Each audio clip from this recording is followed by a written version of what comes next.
Pernah nggak sih Anda lagi butuh ngurus sesuatu, buka aplikasi pemerintah, malah jadi tambah pusing. Anda nggak sendirian kok. Nah, hari ini kita mau coba bedah bareng-bareng. Kenapa sih layanan digital pemerintah itu kadang-kadang rasanya ribet banget? Padahal kalau kita pakai aplikasi swasta, kok kayaknya lancar-lancar aja. Apa sebetulnya rahasianya? Oke, coba kita bayangin ada dua dunia ya.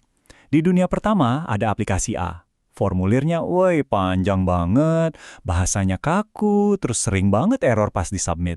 Bikin emosi kan? Nah, di dunia kedua ada aplikasi B. Semuanya ringkas, jelas, ada panduannya, dan prosesnya cepat. Mirip banget kan sama aplikasi buat pesan makanan atau belanja online yang biasa kita pakai? Tujuannya sama, tapi kok rasanya kayak langit dan bumi? Pertanyaannya jadi, kenapa bisa beda banget? Apa sih yang bikin satu aplikasi terasa dirancang buat kita, manusia, sementara yang satunya lagi rasanya dirancang untuk, ya entah buat siapa. Nah, ini dia akar masalahnya. Jawabannya itu ada di sebuah celah atau gap antara apa yang dipikirkan di ruang rapat para perancang dengan apa yang kita alami langsung di layar ponsel kita. Ini yang namanya kesenjangan antara desain dan realitas. Dan ini dia nih biang keladinya. Sering banget aplikasi pemerintah itu dibuat bukan untuk memudahkan hidup kita, tapi untuk mencocokkan alur kerja internal mereka. Jadi sistemnya ngikutin logika birokrasi, bukan logika kita yang cuma pengen urusan cepet beres. Ternyata masalah ini tuh ada istilahnya loh dalam dunia teknologi, namanya design reality gap. Ini adalah sebuah jurang pemisah antara asumsi si pembuat sistem dengan kenyataan yang kita hadapi sebagai pengguna. Jurang inilah yang bikin kita garu-garu kepala dan akhirnya nyerah.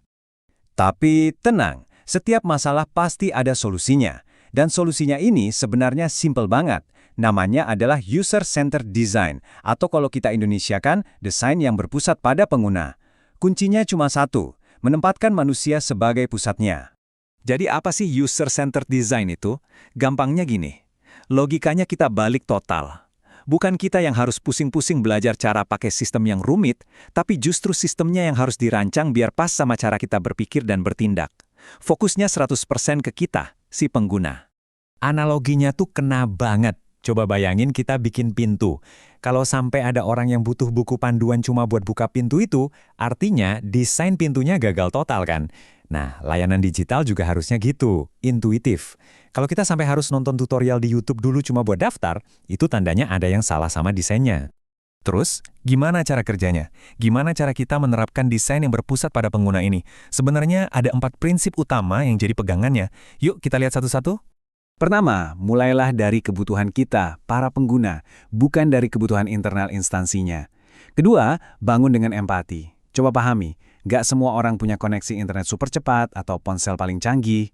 Ketiga, lakukan iterasi. Maksudnya, jangan cuma sekali jadi, tapi terus diuji coba ke pengguna, diperbaiki, diuji lagi, sampai benar-benar pas. Dan yang terakhir, yang paling penting, jaga kesederhanaan. Mungkin ada yang mikir, ini kan cuma soal tampilan aja. Oh, jangan salah. Pengalaman pengguna atau yang sering disebut UX ini dampaknya benar-benar nyata dan serius. Kenapa ini penting banget? Mari kita lihat. Coba lihat perbandingannya. Kalau UX-nya buruk, apa yang terjadi? Ya, kita jadi males pakai layanannya. Ujung-ujungnya kita balik lagi ke cara manual, antre di kantor. Kepercayaan kita ke pemerintah juga bisa luntur. Sebaliknya, kalau UX-nya baik, kita jadi senang pakainya, adopsinya tinggi, dan pemerintah pun jadi lebih efisien. Jadi ini situasi win-win solution. Tentunya, kalau ini semua gampang dilakukan, semua layanan pemerintah pasti udah keren-keren dari dulu. Tapi kenyataannya menerapkan ini di sektor publik itu punya tantangannya sendiri. Nggak selalu mudah. Hambatan terbesarnya apa? Pertama, yaitu tadi, budaya birokrasi yang kadang masih kaku.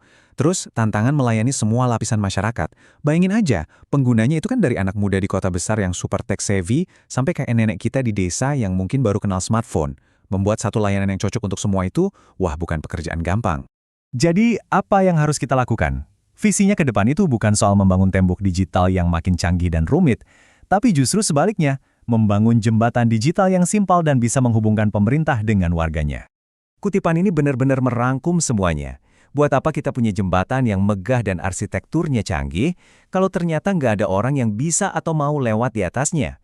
Ukuran sukses sebuah layanan itu bukan seberapa canggih teknologinya, tapi seberapa banyak orang yang berhasil menyeberang alias menyelesaikan urusannya dengan gampang, aman, dan nyaman.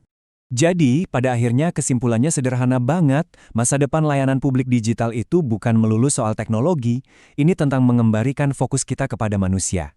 Kembali ke tujuan utama pemerintah, yaitu melayani masyarakatnya. Karena teknologi itu cuma alat, yang paling penting adalah manusianya, empatinya. Mungkin ada yang